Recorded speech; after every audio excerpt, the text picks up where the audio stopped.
What's up, my nuggets? Mr. Phantasmal here, and man, it's been too long, hasn't it? It's been way too long for me. Maybe not for you. For you, it might only be a day or maybe a few minutes since you last watched one of my videos. But for me, making a video, it's been a few days. I was trying to knock out all the videos for all the Hearthstone beginner videos in one sitting. My computer messed up. I tried to fix it. Started recording again. Messed up again. Yada, yada, yada. Long story short, I decided to say, you know what? I'm going to sit this aside for now because I still couldn't figure it out after I stopped recording like the third time. Just in case you were wondering. Couldn't figure it out.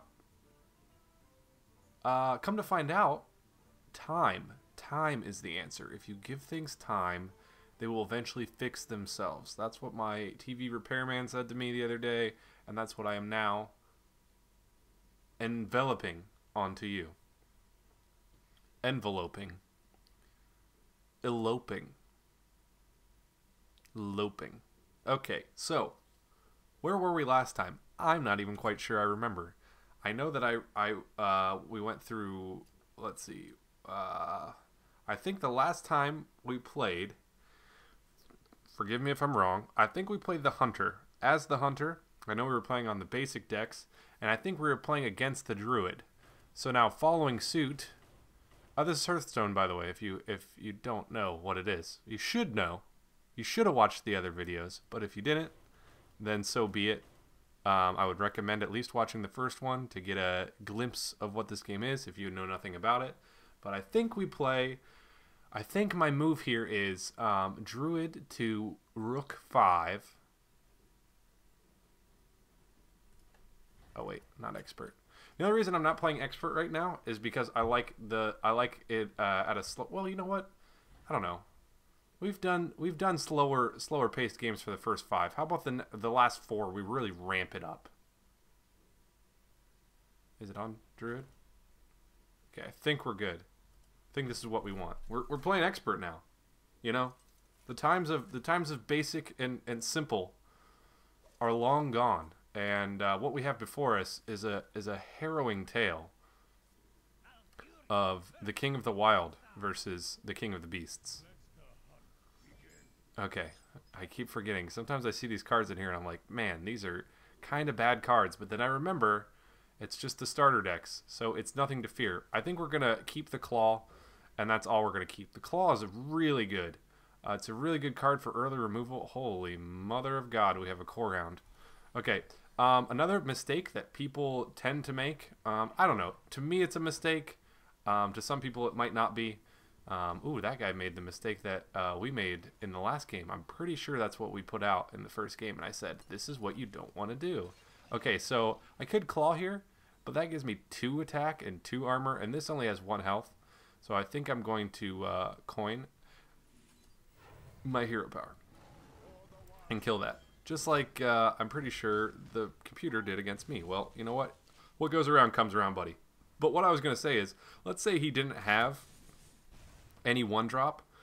Some people for their first turn, or maybe you went first, some people would think, oh, I'm going to do Claw right to his face. Well, that's a waste, because I'm sure you know by now, but you know, me having said this a bunch in my other videos, but you want to focus all your cards on minion removal, because then at the very end, when you have so much minion removal and he has no minions and you have all these minions, then you can just go to his face. To his face is more of a finishing move, not a, well, every time I get some extra damage because I don't have anything else to play it with, or I don't have any other cards to play, then I'll just hit you.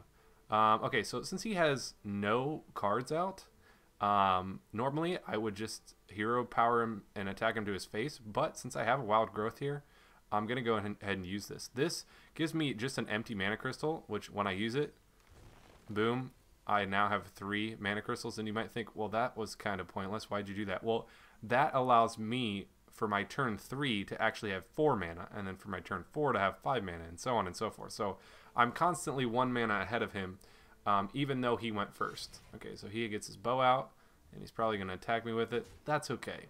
You attack away, buddy. You attack all you want.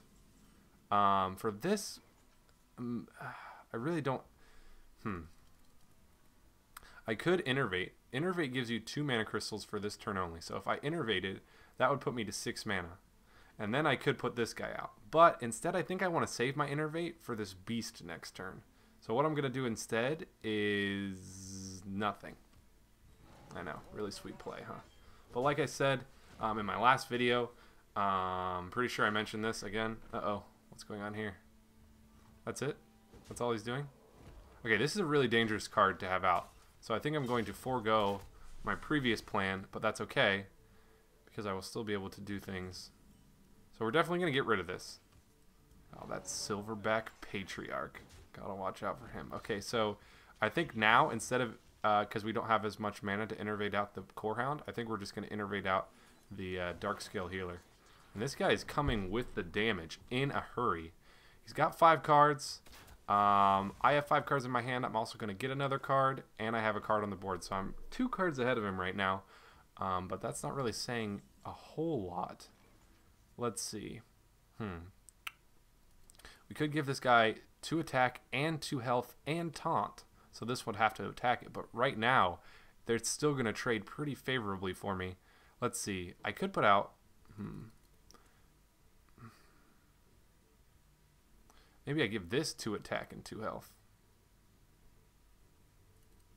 Decisions. I could give this 2 attack and 2 health. But it already has taunt. This is kind of a toss-up for me, at least. I think what I'm going to do is I'm going to do this. And give this guy 2 attack and 2 health.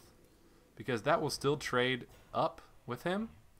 It'll still survive his blow and deal the killing blow to him. It's basically like just like this card, except for it has taunt. And that way, if he has some kind of big removal, like Deadly Shot or something, he can't just take out 1 target and then be free of everything. He basically has 2 big targets to deal with. And since that guy is in stealth, I can't hit him or target him until he comes out of stealth. So he has to bring himself out of stealth, and then I can target him. Okay, so multi-shot. That's okay. That means that will die. Unless he decides not to attack it. Okay, he attacks it. But, like I said, I survived with this guy. And now, since we have 7 mana, we're bringing out Big Daddy.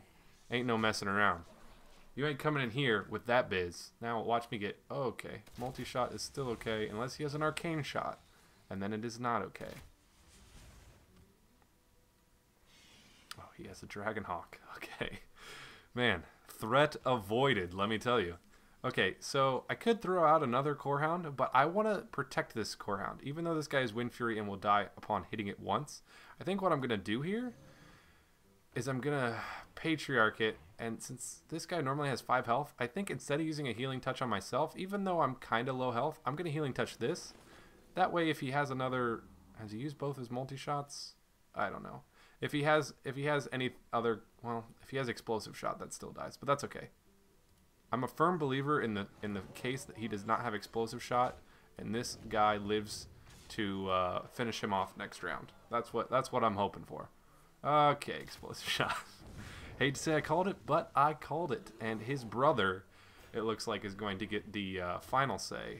Well, maybe not quite yet. Yeah, not quite yet. Okay, so this is why I saved the Claw, because you can actually Claw and Hero Power, and boom, you have 3 attack, as well as 3 armor, but more importantly, 3 attack. And we're going to throw out our Yeti. And as much as I can, I'm going to try and get his fellow brother to get this kill shot on this guy, because he really deserves it. Okay, that's kind of scary, but we have our taunt up, so I'm not too scared. And what we're going to do is, since I promised, we're going to put this guy out. We're going to Healing Touch ourselves just in case he comes out of somewhere with some crazy damage. Ah, shoot, I actually should have Healing Touched this in case he kills it with some spell, but that's okay. I'm trying too hard to give this guy his satisfactory kill shot. So let's see. Let's avoid another... What is that? What is that? That is a secret. Uh-oh. He's unleashing the hounds on me. This is not good. What's he going to do? Okay, that's fine. Oh, shoot. Well, okay. So this could be a number of secrets. That doesn't really tell me anything because that's the computer, and sometimes computers do stupid things. This could be Snipe, which does 4 damage to an enemy as soon as you spawn it. So let's go ahead and spawn this. Okay, so it's not Snipe because this guy didn't take 4 damage as soon as he died. It could be Explosive Trap, which does 2 damage to all of your friendly minions as soon as you attack him. And how we're gonna test that is we're gonna go ahead and do this. Uh-oh. Oh, it's misdirection. Oh god. Okay, that's fine. I'm okay with that. I guess either way, I would have been okay with it. But see, if I would have attacked him with this, it would have misdirectioned, and I would have just with this guy, I would have attacked some random person. What you don't know, if you don't know what misdirection is, it's a secret when when a character attacks your hero, instead he attacks another random character. So I was testing there when I hero powered him. I was testing for misdirection as well as explosive shot. Explosive shot still wouldn't have killed this, so this guy was pretty much safe. It could have been freezing trap, which is another secret that when you attack with any minion, it negates that attack and it puts it back into your hand, and that minion now costs 2 more mana. So freezing trap was probably the only thing that was going to save him there from his humble defeat at the hands of the Core Hound. But nonetheless, we successfully negotiated that free trade agreement and are now on our way to, I don't know why it puts me in custom decks all the time, to our next matchup. Oh shoot, we have an odd number of people here. That's alright. Okay, so our next matchup, which will be us playing as the Warlock versus the Mage, the Expert Mage, I will have you know. So keep a lookout for that. Also, a lot of things have happened since I last recorded, even though it hasn't been that long ago. This game is now in open beta, which I'm sure you guys have probably figured out already if you watch the other videos and you're like, oh sweet, I want to check this game out. It is an open beta, so anybody can play it for free. It's a free-to-play game. So yeah, go ahead and check it out yourself if you haven't already. Download it, play it, friend me. We'll play together. I'm always down for friending and playing. So anyways, guys, I will talk to you in the next video. I hope you enjoyed this one as much as you're going to enjoy the next one. It's been Mr. Phantasmo. I'm peacing out. Later, guys. Nuggets. Sorry.